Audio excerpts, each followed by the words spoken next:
I'm Ryan Van from SportBikeTrackHere.com, and today we're going to install a Graves Fender Eliminator on our 2014 Yamaha FZ-09 Project Bike. That is one of the first things people want to get rid of, this hideous OEM tail kit. It sticks out so far, it's gaudy, and we are pumped to get rid of it. We've chosen to begin with installing a Graves Fender Eliminator. They were the first ones to come out with it for the FZ-09. The instructions are phenomenal. They do a great job with this. They go as far as to include torque specs. There is one optional piece on here that we'll cover later on that has to do with that cool seat lock cover flap that's underneath. We're going to go ahead and reuse that, right? So we're going to go through the instructions from beginning to end. Let's talk about tools and abilities needed to do this job. I went through all the instructions, I've looked at everything, and tools needed. I'm going to use a T-handle, got an 8mm socket, and a 10. I'm going to use this pick to work with some of the electrical connectors and some of the push pins underneath the tail section. I'm going to use this die grinder to trim that seat lock flap cover, because we do want to reuse that. Since I really got my butt tore up for not using safety glasses on my M4 exhaust video, I got some safety glasses. I'm going to use a Sharpie to mark that cover before we cut it. 4mm T-handle. That's all it's going to take to begin this job and complete it. Simple hand tools. Remember, if you don't have a die grinder to cut that piece, you can easily use a hacksaw, coping saw. I mean, it's really, there's many different tools that you could use to cut that. So if you don't have this, don't worry about it. There's a lot of other stuff that you can use. When we come back, I'm going to begin disassembling. Okay, the first thing that we have to do is get off the OEM seat. It's really easy to do on the FZ-09. If you have one of these bikes, you're already going to know that there's this really cool cover right here. It kind of protects that lock cylinder from road debris. Release the seat, lift up, and pull back. Off it comes like that. Put it to the side, and now we're going to start disassembling per the instructions. First thing we're going to do is we're going to take off these 4 hex heads here at the top. There are 2 on each side. A couple of the Allen bolts look like they need to be taken off, but they do not, so leave them. Follow the instructions to the T. They are very well written and perfectly accurate. Get these off, and we're going to go underneath the motorcycle, and we're going to release those push pins, and that will get our side tail covers off, exposing the subframe. Over here.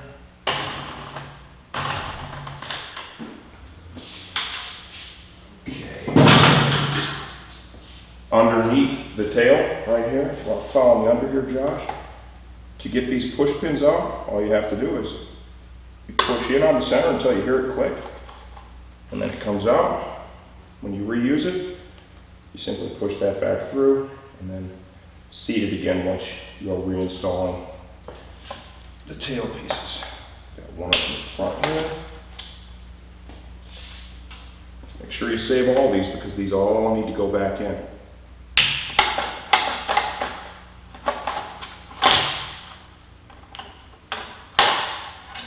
Off comes that.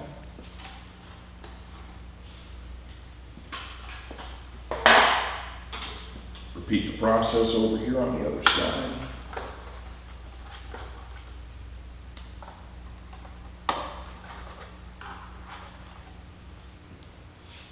And then we will be ready to disassemble and remove hideous stock fender kit. More. Comes. Okay. Next up is going to be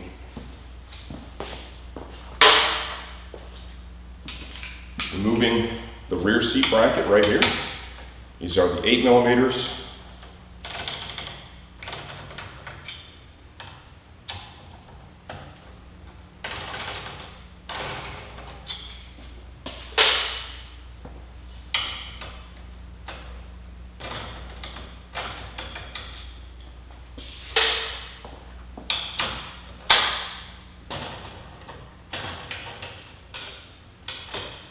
is the actual clasp for the seat lock. Beneath that you can see the lock mechanism right here. Now we need to remove the actual tail assembly itself.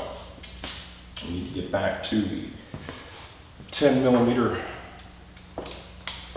socket. These are lock nuts back here.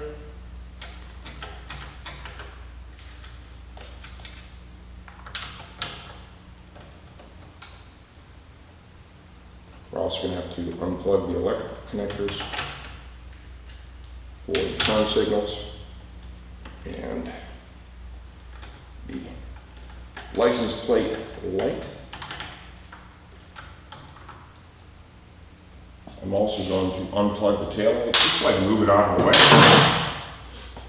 I'll use this pick again. It's a nice tool to do that. Allows you to get in there, compress that tank, and unplug the connector, like so. We'll put that off to the side. And we've got one nut left holding this on. Go ahead and pull all the wiring connectors up so we can unhook each one of those. Here are the actual turn signal connectors. You'll note they are color coded. You cannot mix those up. Unplug those. Here is the license plate light. And just pull those loose like so. Now we have all the wiring to the tail assembly ready to come out. One last nut. And this bad boy is off.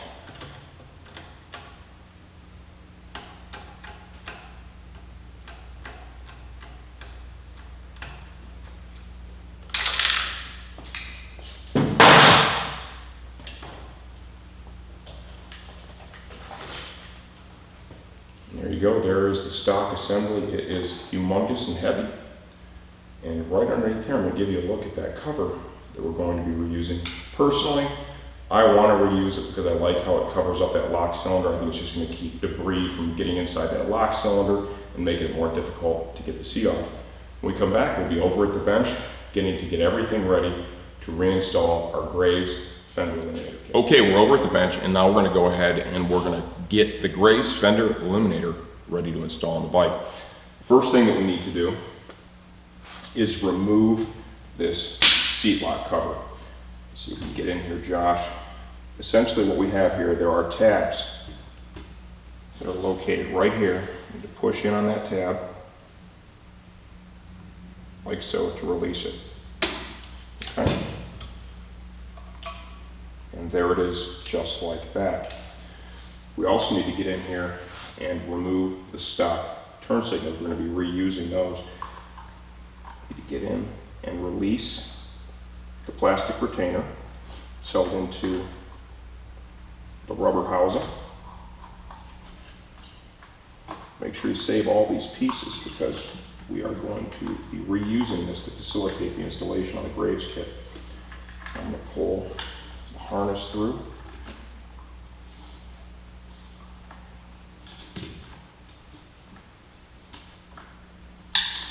Be careful when you do that. You don't want to damage the connector. There is the retainer.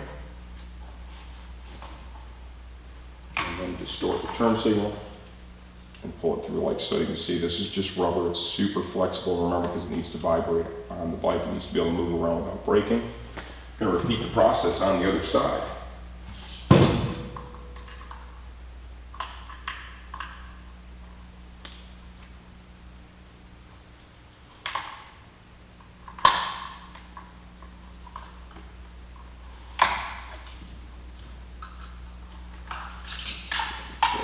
Through.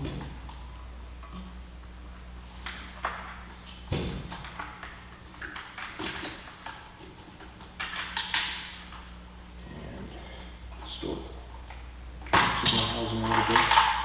Okay, keep those parts. We're going to be reusing them.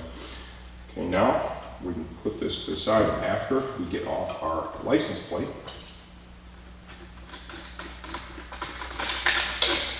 Those super cool little reflectors back there. Came from the dealer.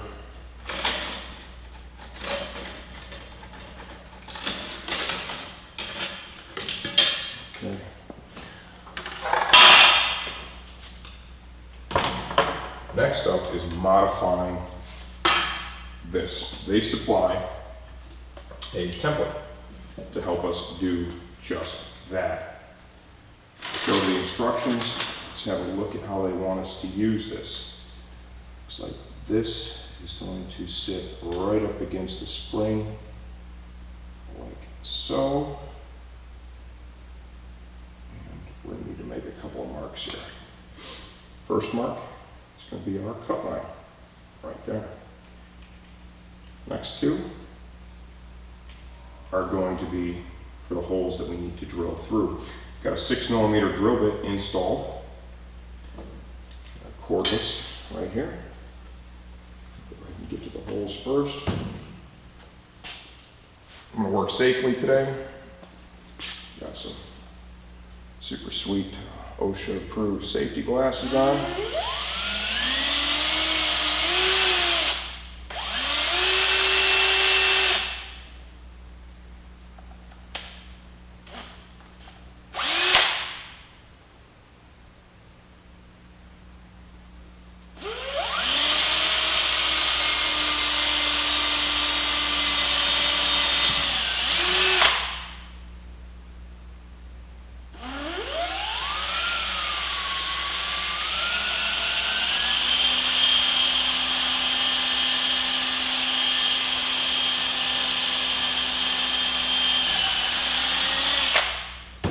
Holes are drilled. Now we're going to go ahead and we're going to cut the bracket. It'll get a little noisy. Cut right here on our cut line.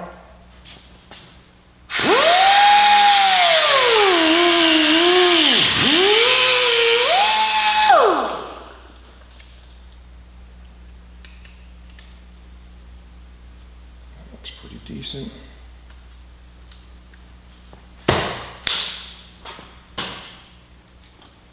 Okay, now we are ready to begin assembling it.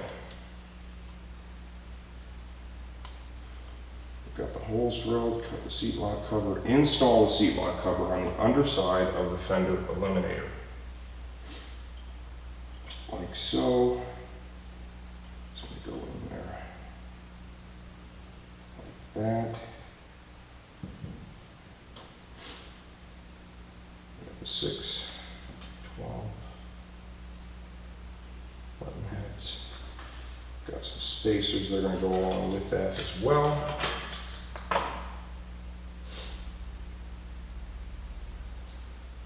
Okay, we're going to need a little bit of Loctite for this install. Got that right there. Okay, I have this piece prepped and ready to go. At the end of the day, they say it's optional. I really think this is the way to do a nice, clean installation. The piece they supplied that served as our template is also going to serve as our 2-hole spacer. It's going to be right underneath the door because we need to move it away a little bit from the actual Graves Fender Eliminator to get some spacing in there. They recommend a little Loctite on these fasteners. Put just a little bit of glue on here. And then we'll pass them through both the spacer and the door assembly itself. Get them snugged up, and we're going to be ready to put our stock turn signals back on this bad boy. Remember, you can, if you choose to, install some aftermarket stuff. We're going to stick with the stock stuff for right now. We may eventually, in time, choose to upgrade those. But for today's purposes, we're just going to run with the stock and stay true to the install that we see here with the Graves instructions. Get those started. No need for a ton of torque here. We've just got a plastic door that we're holding on. I think by leaving this door in place, it's going to protect the lock cylinder from road debris. Last thing you want to have happen is go to pop that seat off, find out you can't get your key in there. There's that, like so. Now we need to get our turn signals on there. If you didn't decide to put them right and left and orient them properly, a couple of different ways to identify them, right? I mean, obviously they face the back and the screw hole is down. So there is one really easy way to identify which one goes in which spot. To install, gotta pass the wiring harness through. Remember, the housing is actually rubber where it goes through here, so you gotta distort it a little bit to get it to pass through the fender eliminator from Graves. Once you do that, I'm going to show you how to put the stock retainers back in to hold them in place. Nice tight fit there, good tolerances, as we would expect from our friends at Graves. Let's go ahead and get that spacer in there like so. Spacer pushes inside the turn signal. Move the retainers out of the way. Push it down, like so. Repeat the process on the inside. Make sure you've got the keeper in the slot. And there you have it. There's one side. Let's do the other.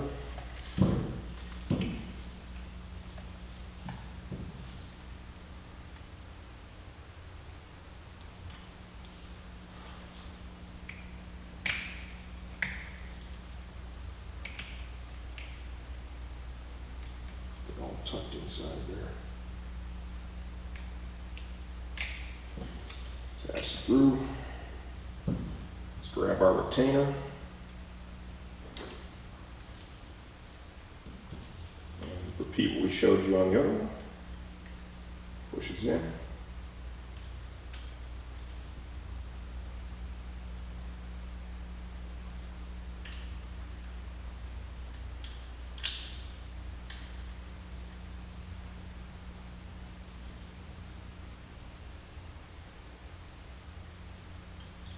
Make sure all this is together good. You do not want these signals coming off while you're out riding, obviously. So I'm going to double check the installation on both sides. Looks good. Last thing we need to do is we're going to go ahead and pass the wires through the hole that is already drilled into the tag bracket. And once I'm done with this, we are ready to go over to our FZ and get this Graves Fender Eliminator installed on the Project Bike. Okay, I've got the Fender Eliminator prepped and ready to be installed on the FC. You see how I've got the wires passed through the hole in the Fender Eliminator here for the stock turn signals. Now as we come over to the motorcycle, we're going to pass these wires through this hole right here.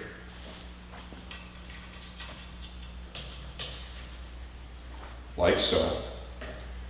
I'm going to rest that right there because now what needs to happen is we need to install the supplied fasteners. We're going to use the spacers and then we're going to reuse the stock lock nuts. The reason we don't need to use Loctite back here or thread locker is because we do have a lock nut in place. So I'm going to begin up front here. Spacer.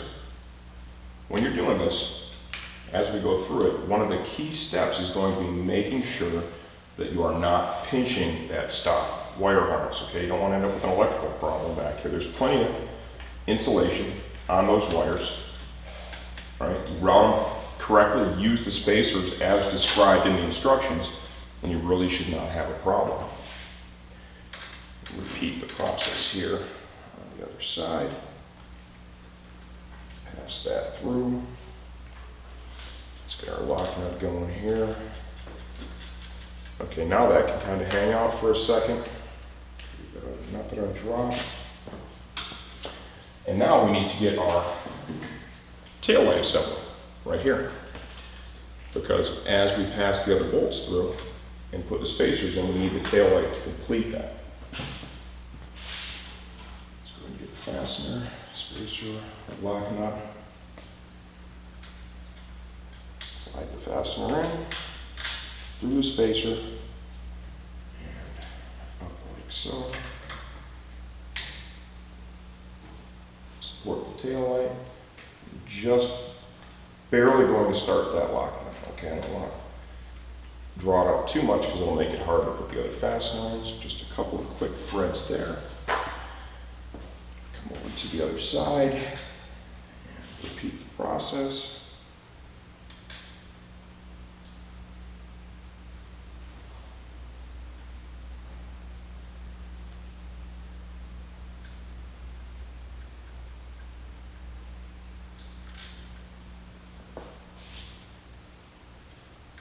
Grab a pair of needle nose pliers actually.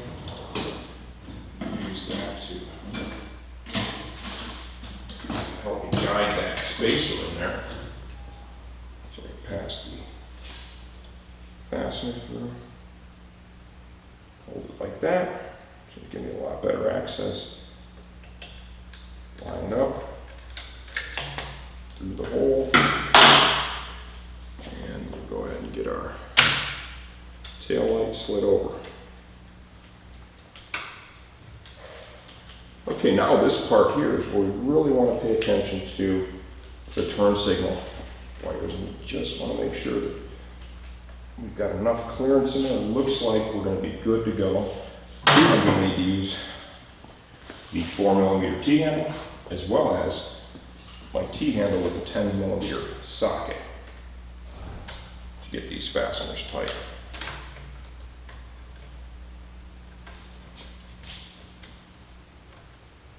You could also use a ratchet, wrench if you prefer.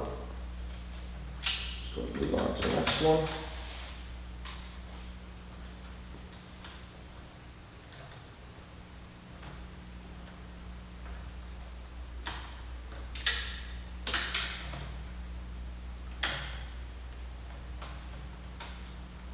Once I'm done with this, I'm going to make sure that we don't have any binding and crimping of that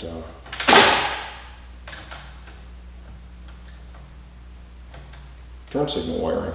Definitely do not want to end up with a short. Okay, I've got all the fasteners tight for the Graves Fender Eliminator, right? It's installed on the bike.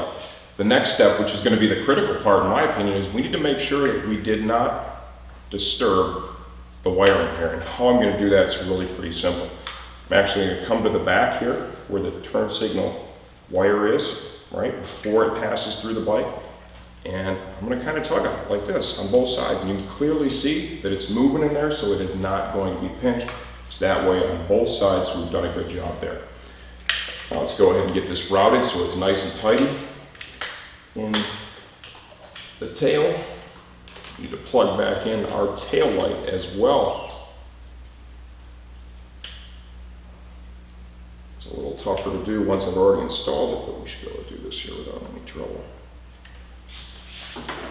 Very important that you don't have an issue with the wiring. So take your time with that part and make sure you're good to go, just like I showed you. Go ahead and get these plugged in, get everything routed nicely. Remember, we've got color-coded connectors here. There's no way that you can mix them up, which is super sweet.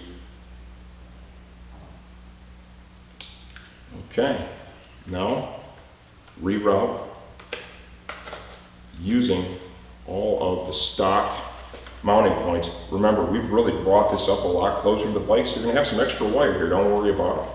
What I want you to do is just route it into that channel like so. And just get it compressed down inside there. If you want to take this to the next level, you could always tidy it up a little bit more by using a nice cable tie in there as well, just to keep the wires nice and secure. But realistically, once you've done it like that, it's going to be in there. We shouldn't have any issues whatsoever. Now we need to reinstall this bracket. Remember, this is the release for your seat, okay? You need to make sure that this is able to hit this. So when you're installing it, just make sure you look in there, make sure everything's in the right spot so you don't have any issues. That looks good. We'll put each of these fasteners in finger tight. And we're going to be ready to reinstall those closeout panels for both sides of the tail section. Just got to get the T-handle out and run these down to get them started. Got the 8mm on there.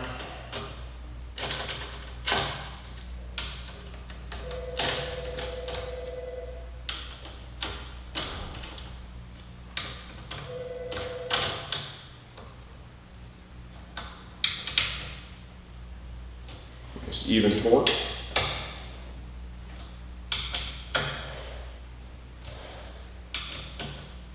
So, all right, seat brackets back on, fender eliminators on. Now it's time to reinstall the trim panels for the tail section. They were a little dirty inside. I took a minute, sprayed them off, cleaned them up.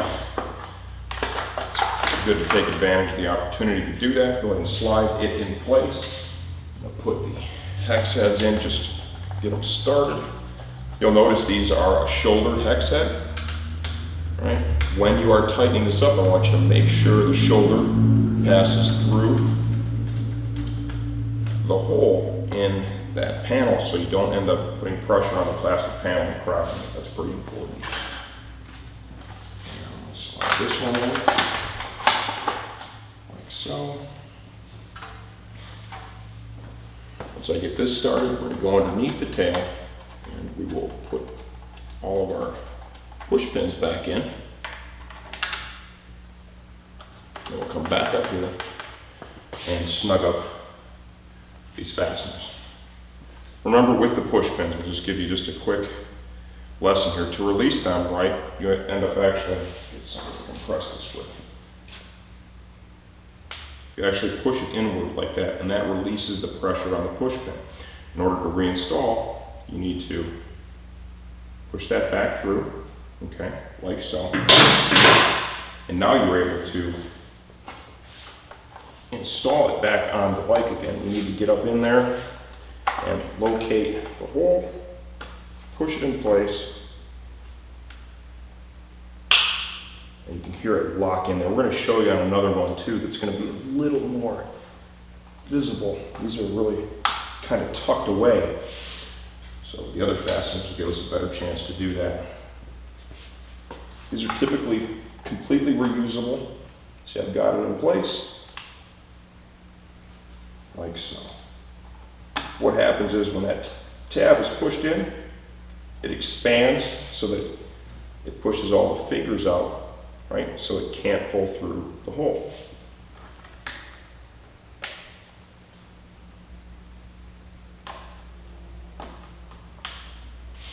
Like so. Come back up top, snug up our 4 hex heads, and then we're good to go. Ready for the seat and to put our stock license plate back on. Okay, everything's bolted up, it's all hooked up. We've made sure the wiring's good to go. I've got my license plate on there. We're almost ready to ride. The last thing I want to do is I want to make sure that the signals and the tail light are all functioning properly before we ride the bike. Remember, it is a safety concern. Go ahead and turn on the key. And go left signal. Looks good. Right signal. Looks good. Brake and tail light are both good. Make sure the seat is secure. Everything's okay there. All right, you can see clearly the bike looks so much better than it did before. It really kind of gives it more of a street fighter look. You lose all that additional depth that was hanging out from the back of the bike. I like it quite a bit. I think Graves did a really, really good job with the kit overall. The instructions are super clear. They take you through it step by step. I followed them exactly as they laid them out, and it went on exactly as they described it would. I'd recommend this part to any FC owner, and this also transfers over to their other fender eliminator kits. They make them for Yamahas, Kawasaki, Suzuki's. Graves is a great company. They do a great job. Another phenomenal product with their Fender Eliminator kit for our 2014 STG Yamaha FZ-09 project.